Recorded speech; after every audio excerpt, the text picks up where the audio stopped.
Well, I just remembered what you were talking about earlier.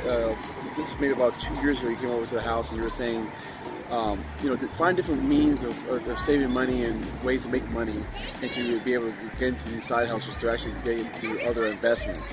And I really took that into heart, where I actually started writing down things and actually implementing that and getting into it and just kind of diving into it and learning myself and how to go ahead and start making money. Well, I'm not at that point right now where we're making it happen. So there's a ride-share program called Bubble, and that was actually started by a police officer. And they hire police officers to be the drivers, and they're making $25 an hour.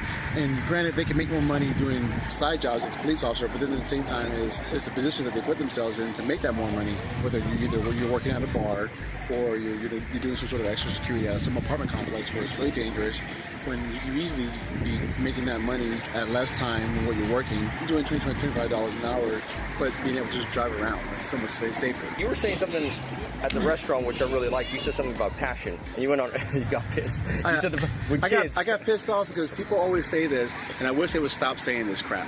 People are always saying follow your passion, but I said that's bullshit.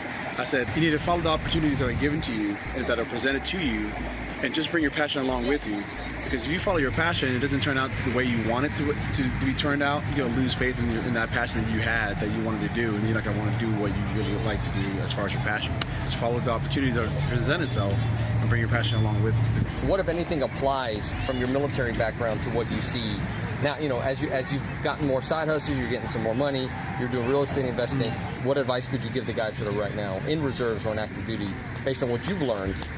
I think along with the tenacity that people have in the military, right, to tend to stick with something, and just the overall discipline that they have, because I think there's certain different aspects of discipline. So I think if they're able to apply that and utilize that within a side hustle or a side business, the sky's the limit for these. JC, put it back. And especially being any kind of entrepreneur or any kind of investments, it's a great opportunity for them. So there's a difference between being an entrepreneur and being an investor. Some of you may say, well, I don't want to start my own business, or I'm not entrepreneurial. You don't have to be. You don't have to be. You can just work your butt off, get extra money that you can turn into an passive investment. Glenn here and his wife, they're doing passive investments in real estate, and they actually are now a fractional shareholder of an apartment complex? 3 apartment complexes. There we go, 3 We're apartment working to 4 apartment complexes. That's right. So our goal is to get 1 apartment complex per year, and then eventually reutilize that money that we get passively and to kind of rinse and repeat and to get into other future investments. So, the equation is really not that hard. What's hard is the work that you have to put into it. The path is actually pretty simple. Save your money so you're not blowing your money. Make extra money and don't spend that money. And take that money and put it into an investment. And then essentially, sooner or later, you start realizing that you get the K1 statements from these apartment complexes that pay out quarterly. And on top of that, when they refinance, you get a higher K1 statement.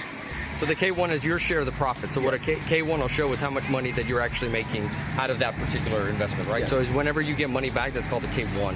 Whenever you're paid based on the percentage of ownership. That's the same thing that happens if you own an LLC. Your distributions come out as a K1. Exactly. And that's what an apartment association, the apartment complex is essentially. It's a group of investors who are investing passively, and they establish an LLC, and so you just get a K1 statement based on the LLC. Awesome.